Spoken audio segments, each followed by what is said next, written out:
Ils disent que le miroir reflète la vérité, mais que se passe-t-il quand ce qu'il reflète n'est plus de ce monde? Bonsoir. Ici Lucien et Rébus. Et ce soir, on va jouer avec un objet que vous avez tous chez vous. Un objet banal, inoffensif, du moins, en apparence. Parce qu'il paraît que si vous regardez dans un miroir noir, et que vous y mettez la bonne intention ou la mauvaise, ce n'est plus vous qui regardez dedans, mais quelque chose qui vous regarde en retour. On appelle ça la scrying, ou divination par miroir. Une pratique ancienne, oubliée, reléguée dans les grimoires à côté des recettes de potions au sang de poulet et des invocations pour rencontrer son moi supérieur. Spoiler, votre moi supérieur n'a pas de compte Instagram. Mais ici, on parle d'un miroir pas comme les autres. Un miroir noir. Un objet fait pour absorber la lumière. Et parfois, l'âme.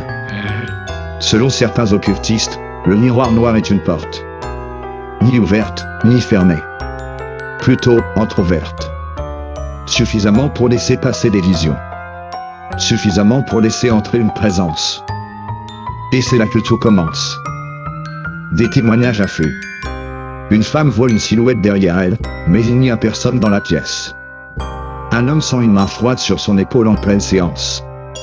Une adolescente tente le rituel, et se réveille le lendemain avec des mots écrits à l'envers sur sa peau. Et non, ce n'était pas un coup de son petit frère geek. Le rituel? Simple. Trop simple. Prenez un miroir noir. Allumez une bougie. Coupez toute lumière. Fixez l'obscurité. N'attendez rien, mais soyez prêt à tout. Pas besoin de pentacle, ni de crâne de chèvre importé du Guatemala. Pas besoin de prononcer une incantation. Il suffit de regarder. Et d'attendre.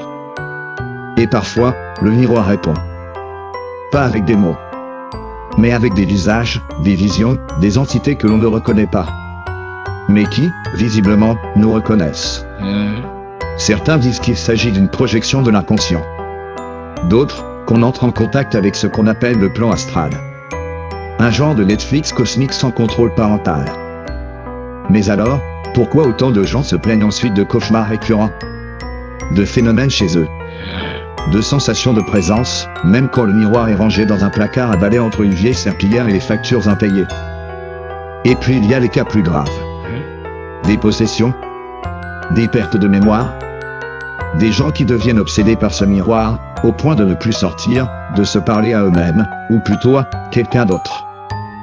Des forums ésotériques racontent qu'une entité surnommée la Dame d'Ébène apparaîtrait à ceux qui poussent l'expérience trop loin. Une silhouette féminine, au visage flou, qui murmure votre nom, et vous propose un choix. Viens avec moi, ou reste ici, seul. Ça fait un peu Tinder version démoniaque, mais sans la garantie de pouvoir austère. Des chercheurs enfin, ceux qu'on tolère encore dans les colloques officiels, vont tenter de reproduire le phénomène en laboratoire. Caméras infrarouges, EEG, lumière rouge tamisée. Rien. Du moins, rien de mesurable. Mais une chose revient dans tous les rapports, une baisse soudaine de température, des interférences électroniques, et cette sensation obsédante d'être observé, même seul dans une pièce close. Alors, mythe? Hallucination collective? Ou simple superstition de salon? Peut-être.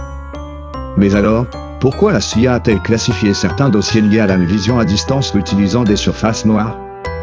Pourquoi trouve-t-on des miroirs sombres dans certains rituels occultes du Vatican eux-mêmes, camouflés sous le nom de vitraux inversés? Et pourquoi certaines cultures refusent encore de dormir face à un miroir, de peur que l'âme s'y perde pendant la nuit? Je vous laisse méditer là-dessus. Vous fixez votre miroir dans l'obscurité ce soir, à vos risques et périls. Et si vous voyez quelque chose, ne détournez pas le regard. Ce serait impoli. C'était Lucien et Rébus, pour le dossier L13. Abonnez-vous, tant que vous êtes encore du bon côté du miroir.